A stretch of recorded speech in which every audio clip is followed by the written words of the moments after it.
No capítulo de número 7, Noé e sua família entrarão na arca. E dentro desse capítulo aí, o próprio texto bíblico diz que além de chover água, dá a entender que Deus abriu os mananciais debaixo da terra e começou a brotar água da terra.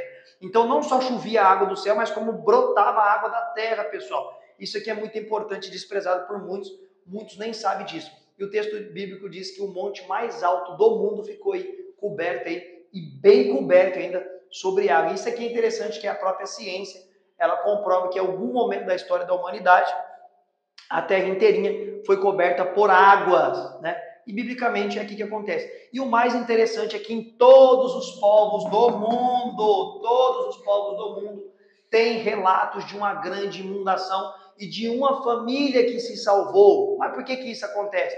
Porque depois, pessoal, os filhos de Noé vão repovoar a terra. E cada um levou lá para a sua cultura, para o seu povo, para os seus descendentes, o relato do grande dilúvio. E isso, com o tempo, é que nem um telefone sem fio, né? Vai mudando as histórias.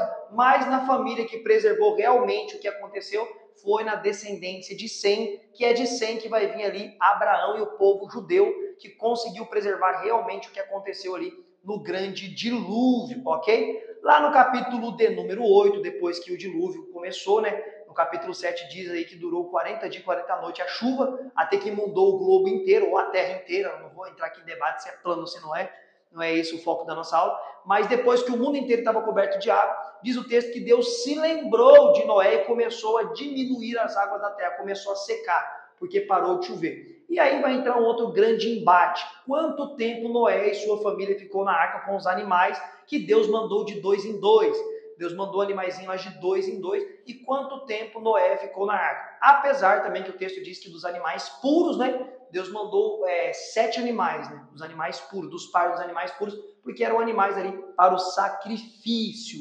ok? Que depois era oferecido em holocausto. Então, se levasse só um casal e oferecesse em holocausto, acabaria esses animais. Então, Deus mandou levar esses animais puros, mais pares do que os animais normais, ok? Então diz o texto que lembrou-se Deus de Noé e começou a diminuir as águas. Aí vai ter aquele contexto ali dele soltar o pássaro para trazer uma folhinha, não traz. Aí passa mais uns dias, ele solta de novo, até que depois traz, ele vê que a terra está seca e eles vão sair da arca. O grande embate é o seguinte: quanto tempo Noé e sua família permaneceu na arca? Não se tem precisamente uma conta clássica, apesar da Bíblia citar alguns números, chega-se aproximadamente a 370 dias que ele ficou na arca, e aproximadamente. Alguns vão fazer outras contas aí por conta de outras versões bíblicas, mas aproximadamente ele ficou 1 ano e um tempinho a mais aí dentro da arca. Alguns vão falar que foi 1 ano e 1 mês, enfim.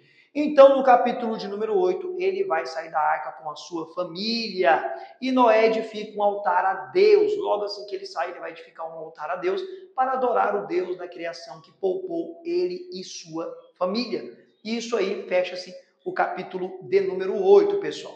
No capítulo de número 9, Deus faz um pacto com Noé, que é o arco no céu, né? É o arco lá colorido no céu, que hoje popularmente é chamado de arco-íris. Aí vai ter embate, que a palavra arco-íris é o nome de uma deusa antiga, enfim. Pessoal, entenda uma coisa: tudo que a cultura popular e até mesmo aí pode fazer, vai pegar as coisas da Bíblia e tentar corromper e colocar seus nomes daí.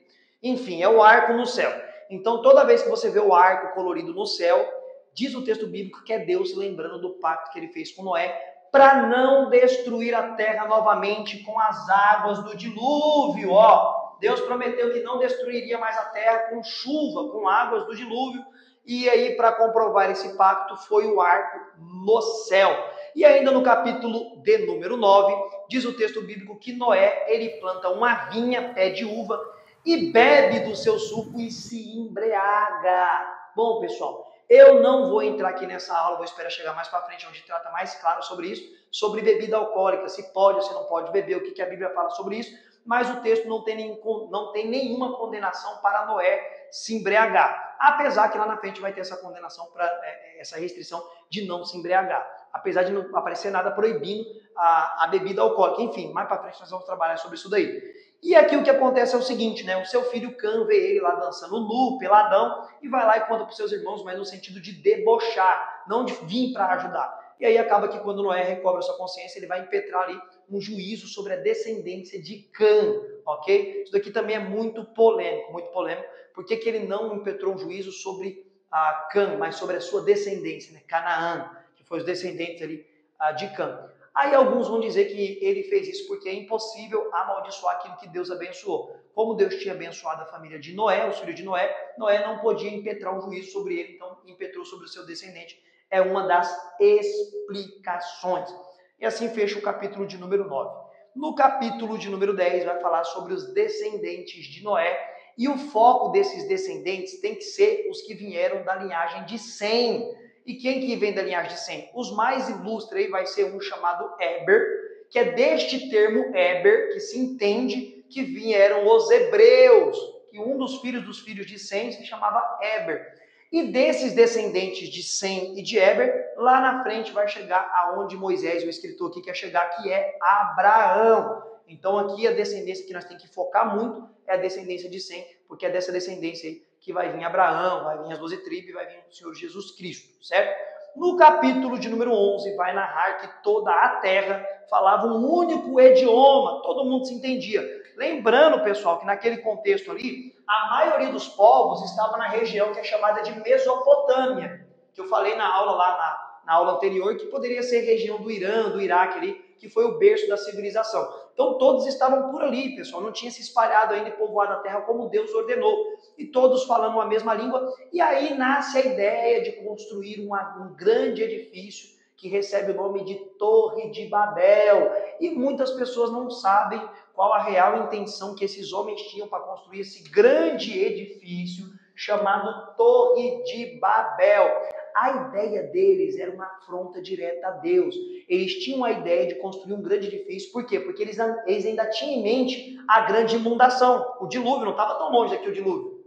Não fazia tanto tempo assim que tinha passado o dilúvio e tinha preservado na descendência deles o relato do dilúvio. Então a ideia de construir uma grande torre, que é chamada Torre de Babel, é para afrontar Deus, porque se Deus novamente mandasse as águas do dilúvio, eles sairiam vivos, não morreriam afogados. E aqui, pessoal, o homem já estava muito inteligente para aquela época, porque diz o texto, né, que eles amassavam os tijolos ali, né, e deixavam secando ali no sol, e aí começou a construir. Mas eles perceberam que além de amassar o barro para fazer tijolo, misturar com palha e assar no fogo, deixava o tijolo mais resistente. E um dia eu vi um documentário no History, falando, eles fizeram esse teste aqui da Bíblia, e por eles assar esses tijolos no fogo com palha, o potencial desse grande edifício, que foi construído em forma de pirâmide, chegaria aproximadamente, naquele contexto, a quase 150 metros, pessoal, de altura.